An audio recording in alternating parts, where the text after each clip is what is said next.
Dr. Smarr. Mark, Good morning. good to see you again. Good to see you. Have a seat. Here we are again. I doubt there's anybody here who doesn't know Larry Smarr. I think it's the Smarr and Anderson show these days. Smarr family. Yeah, and we have Anderson Benjamin family. Smarr, we have Joe Smarr.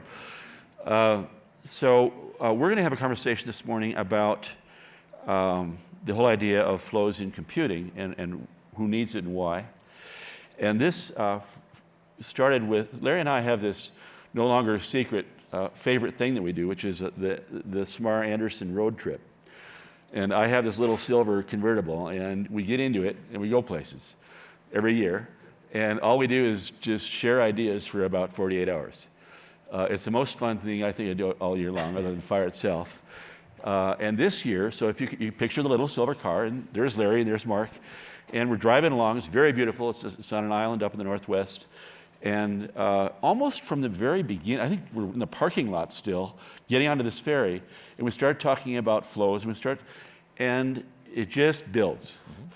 And Larry's talking about stories about the increased amount of data in the world, and we're talking about streams of data that are flowing, and how much, and what's going to happen, and who's going to do what about it, and it just immediately becomes clear that we don't have the proper ways of dealing with all that. Mm-hmm. So I think what we're going to try and do this morning is essentially recreate that conversation. And I'm going to ask Larry to give us some examples of the problem and what we have to do to meet it. So would you like to tell a few stories about flows of data? Well, as you all know, I'm the principal investigator of an NSF grant called the Pacific Research Platform. And what that is realizing that with this exponential increase in big data and big data flows, the ordinary commodity internet isn't going to cut it. And so we really need, like the interstate highway system was needed, as well as Route 66. And so have been working on this for about 15 years of using optical fibers, which have the ability to carry, 1 trillion bits per second actually in the glass. And to be able to establish between scientific instruments, investigators, supercomputers over the whole West Coast. We take a broad view of the West Coast that goes to Australia and to Chicago, and actually to the Netherlands. It's that New Yorker view of the world. And that essentially we picked scientific teams, and I'm going to give you an example of 2 of them, that typify where we're going over the next few years. And this is hooking up at about 10 to 100 gigabits a second, which is about 1,000 times the speed through the normal internet.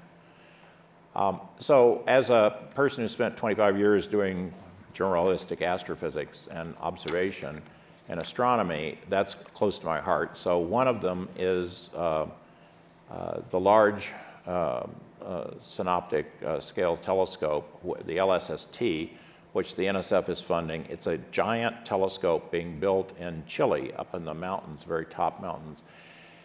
And it is looking at the sky every night. It reads out about 1.5 billion pixels a second, and it has 2 40 gigabit per second. That's for those of you who have home cable modems that say 10 megabits. Yeah. This is 40,000 megabits a second. 2, the National Center for Supercomputing Applications in Illinois that I founded 30 years ago. It follows most of the observable universe. It in particular follows 30 billion objects in the sky and looks at their changes. So it essentially turns the universe into a video stream. Mm-hmm. And then it's computing anything that moves, gets brighter, dimmer, changes color. How many of those do you think it's going to see a night? Because it has to send an alert out to all the telescopes on Earth and in space. 1 to 10 million. And, by the way, those alerts go out from the telescope through the fiber optics through the supercomputer 1 minute after the observation in Chile. So that's a level of flow that is literally turning the whole universe into a movie. A data That's stream. never been done A before. data stream. Right. Yeah, right. And then in the Large Hadron Collider, Wait, hold that thought for a minute. Because we talked in the car that time. At that moment when you said that, I pictured what you were saying, and we were talking about visual computing. yeah, And the idea that what's being done there is, it's like slide, and if you see a change, and instead of having an algorithm, it's almost like you can do the computation literally visually, almost without math, almost without, yeah. right. You guys think you're seeing the world, right? And there's Benjamin and there's all of these objects in the world. Look, there's just this flow of photons. There's no objects in the photons. And it hits the retina, and there are these rods and cones. Well, these are specialized pattern recognition computers. And they do processing in the eye, which is on stalks, a part of the brain. And then it goes to the back of your head, to the visual cortex. And then there's multiple layers, which are now been abstracted into multi-layer neural nets for deep learning. And it gradually builds up until finally you have cat, right? Because that seems to be the most important object in the universe, according to Facebook updates. Anyway, but my point is, architecturally, already in us, there are specialized pattern recognition computers that are reducing the level of data flow enough that then data products essentially are coming to the visual cortex, where a whole nother layer of completely different kind of processing is occurring. And what comes out of that is your illusion that there are persistent objects in the world that move around, and that's how we as humans work. So we're sort of going through this pattern recognized flow stream every moment of every day. And it's worse than that, because if you take a kitten, let's go back to the cat thing. Yeah. If you take a kitten and you raise a kitten in an environment only of stripes, it can't see bars. Right. It's a learning system. It's training up. Yeah, the biocomputer itself becomes designed through early childhood to see what is there. And if there is limited, the perception is limited. Yeah, it's all about your training sets. It's just like your antibodies in your body. The reason that vaccines work is because they give you something that's a small version of smallpox or whatever, and your body develops antibodies for it and remembers it saw that, and then later in life, if you got actually exposed, it would be able to set up antibodies very quickly. Your whole immune system works that way. That's why, I won't get into it, but the whole microbiome develops the training set that trains your immune system, and you have whatever immune system you have based on what it was trained on, what it saw, what it encountered, right? So you picture a human being as an organism, and there's this flow of information around it, and the brain is one of the parts of the body that flow hits. It's not the only part. And remember, this is evolution that's been going on for billions of years. Right. That has ended up saying that's what we need. Now, let me switch. It's not saying that's everything. No, but that's what is needed just to survive. So we're not seeing the world. We're seeing what we need to see. Yeah. Yeah. Well, before I get to Large Hadron Collider, just based on, so we're going to do a circle of fifths here. Self-driving cars. You take the Google self-driving car. How does that work? Well, it's got this little funny thing on the top of the car, also the ones you'll see that Uber just is doing in Pittsburgh, that's a LiDAR, a laser rangefinder. And it spins around, and it just develops a digital set of where everything is in the world. The computers that are driving the car then drive through that virtual world, much as you do. Now you think about the Large Hadron Collider. Well, I mean, this is the most amazing scientific instrument humanity has ever created, and they have these, there's big of this room, detectors, and they collide these protons at enormous energies, and all of these events happen, particle events. The rods and cones, the pattern recognition computers that are the first to get hit with this flow are being hit at about 600 million events per second.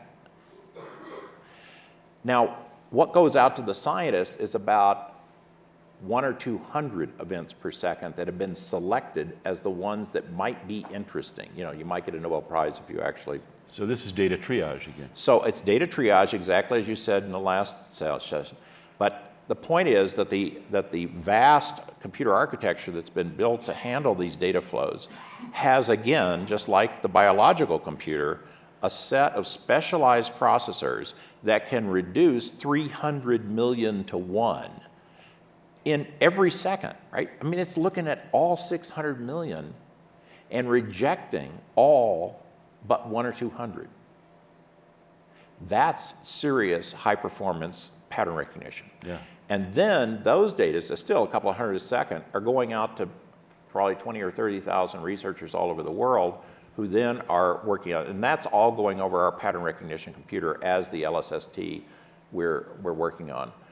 So I think generally, I conclude from this that where we're going is a distributed computer architecture that has specialized pattern recognition flow computers that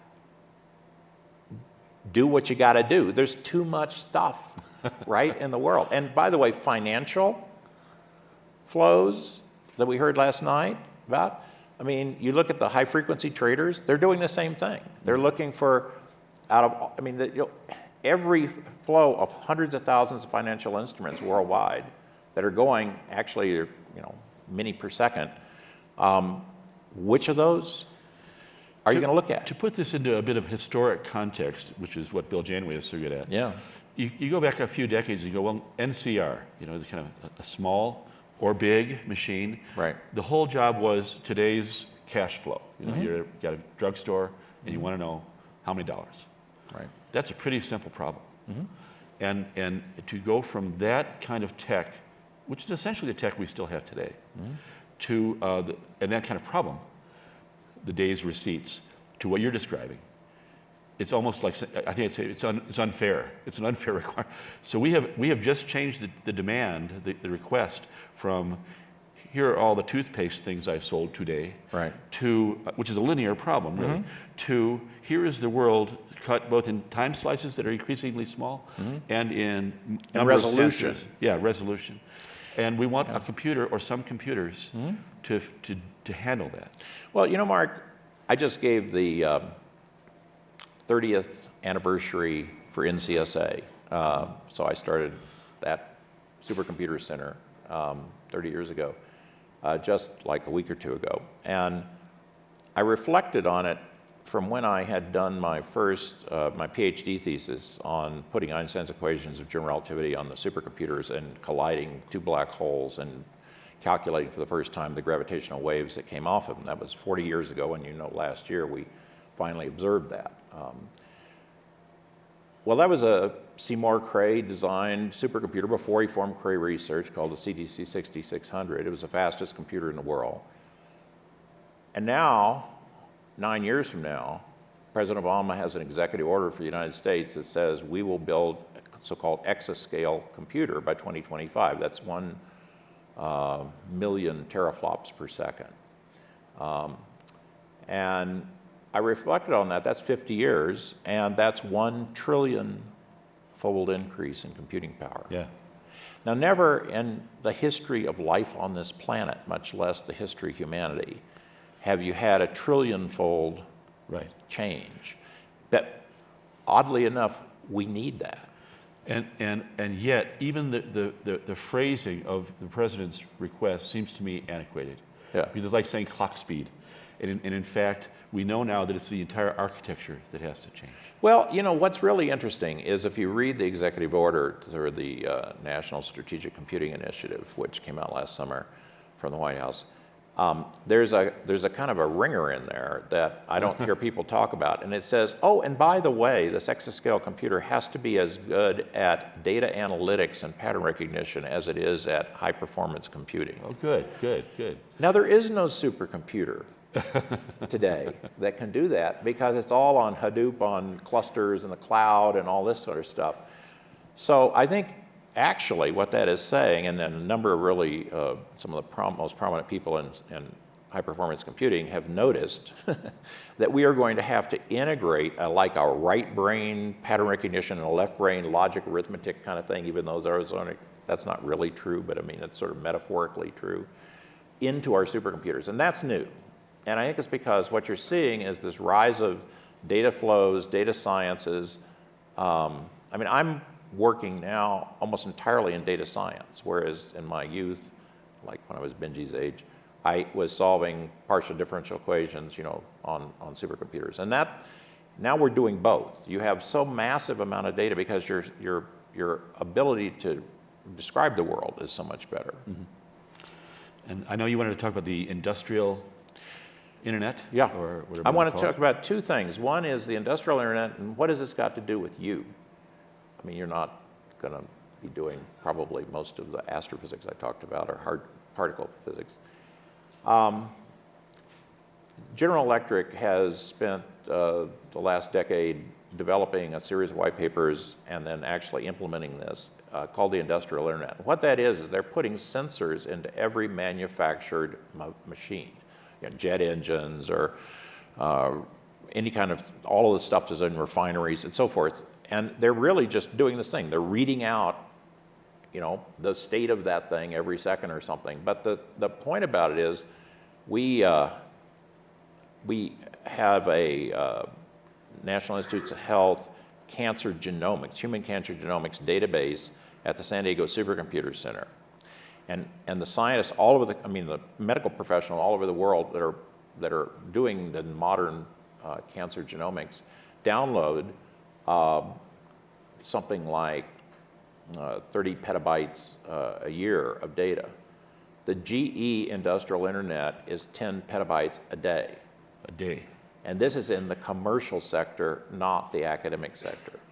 And essentially what that means is because you have predictive analytics, you can begin to see before things go bad that you need to go in, make a change in something. Essentially, machines in the next 5 or 10 years will never stop. They will never break. They will just run forever. Right. Report in and get fixed. And it's all because of being able to look across every jet engine made of this kind. That's the population, right? But then you're doing an N of 1 for each of those. And it's that combination of having what the average ought to be from the population compared to what is it for that individual. Right.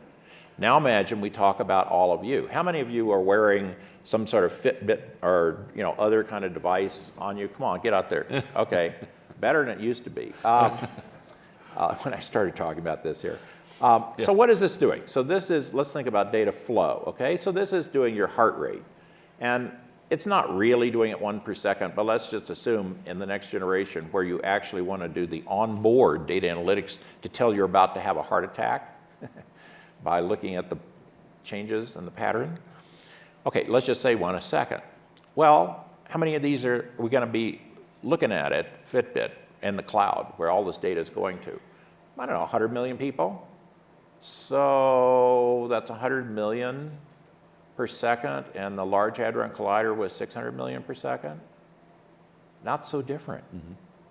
So to be able to monitor the health of our population as we go in from a sick care system we have today toward an actual health care maintenance system in the future that uses the predictive analytics just like we're talking about, this is going to be this is now basically routine. So what I'm amazed at is the most advanced scientific instruments on the world, the data flow numbers from that and from the mass consumer markets, the billion YouTubes downloaded a day, are similar numbers at the same time. Mm-hmm. And I don't think, you look at the growth in data center capacity, but I don't think it's getting there. Yeah. Well, yeah, and that's the whole point about this is the reason we have data triage is we can't store that much data, we can't compute that much data if we take the raw flows. The raw flows have exceeded the ability of the entire computer industry worldwide to cope with.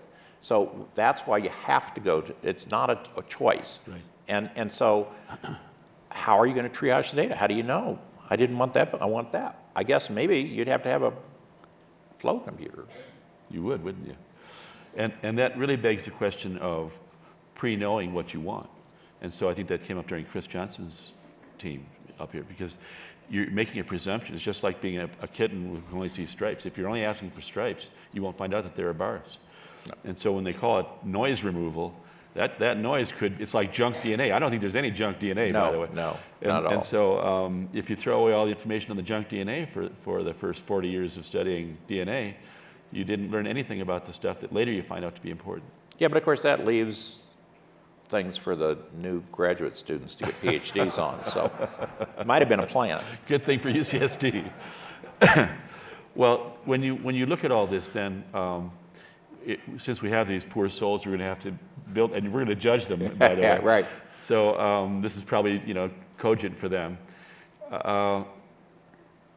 Can you kind of give a paragraph outline of what you think? We'll do it again a little bit of time. A paragraph outline for what you think they're facing in terms of what this computer is. Yeah. A computer system. I want to be very careful. It's not necessarily a computer. It's a system. No. Yeah. What I see happening now that I've really never seen before is that there's a rise of a set of specialized architectures for computers, chips, that are designed for real-time flows that never stop and that have to sit in that flow and make decisions based on patterns. And there's a just renaissance. IBM, we heard last year from Debinder Moda with the IBM True North, 1 million neurons and 256 million synapses on one chip in silicon. And now Lawrence Livermore, since we were here last year, got a 4x4, and they're actually saying we're building a brain-inspired supercomputer. Yeah. And now Dan Golden, who you had here last year, Yep. who was the longest-serving NASA administrator, and he kind of hinted at what he came out of stealth, 10 years of stealth and $100 million of patient capital on June 6th of this year with his New Edge device, which is completely asynchronous, Yeah. no clocks. Yeah. I mean, totally wild. And yet, what does it first do? It does voice recognition, real-time data flows, and it's going to have a whole bunch of other things. So we're at this moment where necessity is the mother of invention, essentially, that we have to have these new ways of thinking. It can't just be von Neumann architectures, which we've lived on for 60 years. Those are important to handle a lot of the overall stuff that has to get done. But then there are these coprocessors that are very different in their architecture. And so a lot of brain power on the planet is going into that sector now. Right. And I guess it would be a good time to mention that Larry and I put out press releases in the last day celebrating yesterday, celebrating what you all saw last year, which was an idea at the time, the best pattern recognition laboratory. It's housed inside Cal IT2 at the Qualcomm Institute. Correct. And Larry has put his foot to the gas on this, and there are, is it 50 people, 50 scientists? Or? Well, you had here on the stage Professor Ken Kreutz-D'Agato. He's the director. He's spent his whole life in machine learning. And so he's got all of these students. He's probably had 50 graduate students and masters working on these different architectures. But then imagining, as he was saying last year, there this deep belief networks you keep hearing all about. That's one of half a dozen different modes of machine learning.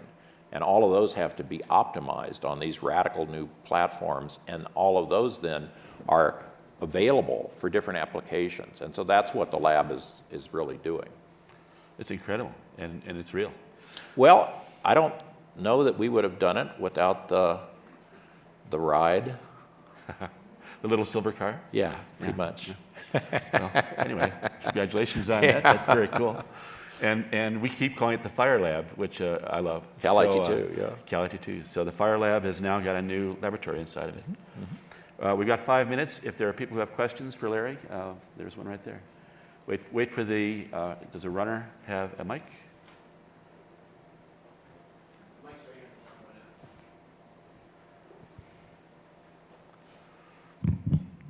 Okay. Awesome.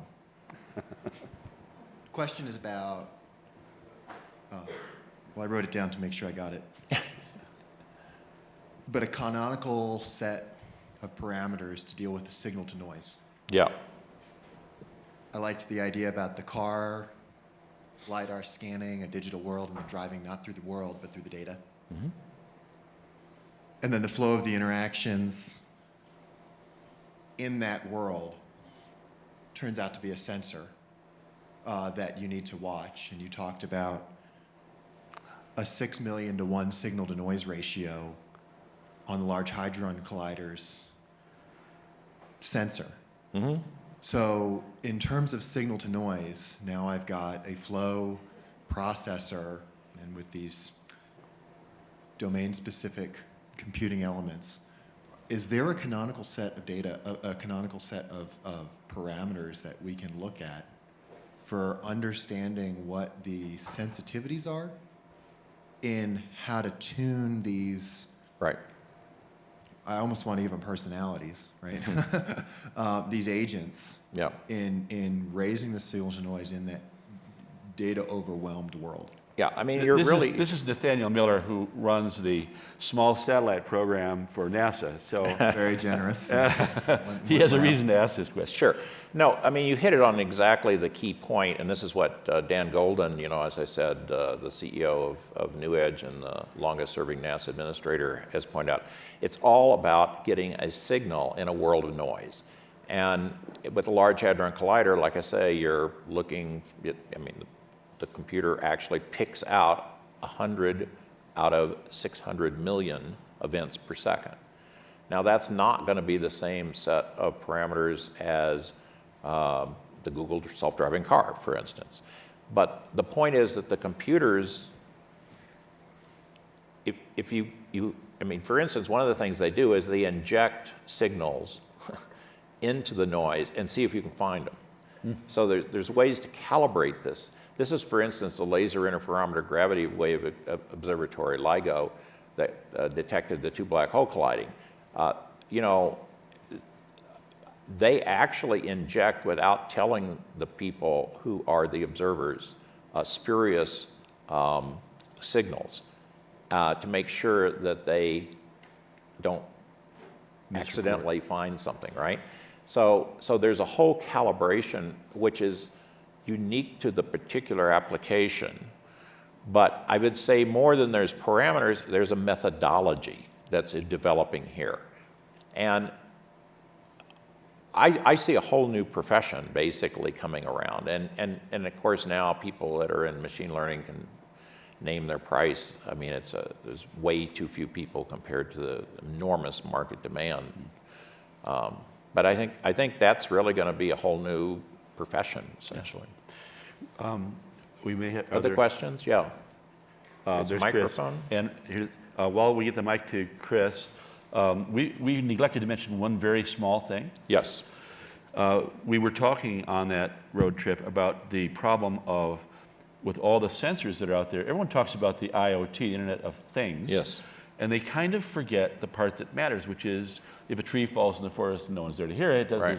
So if you put 1 trillion sensors out there, which I think is the number you threw at me that day, there are 1 trillion streams of information flowing, or data flowing back, and no particular way, A, to get that data from A to B, and then you have to handle it.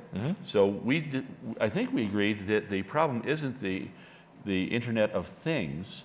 The real problem from a technology perspective is the opposite. It's the Internet of Flows. Right.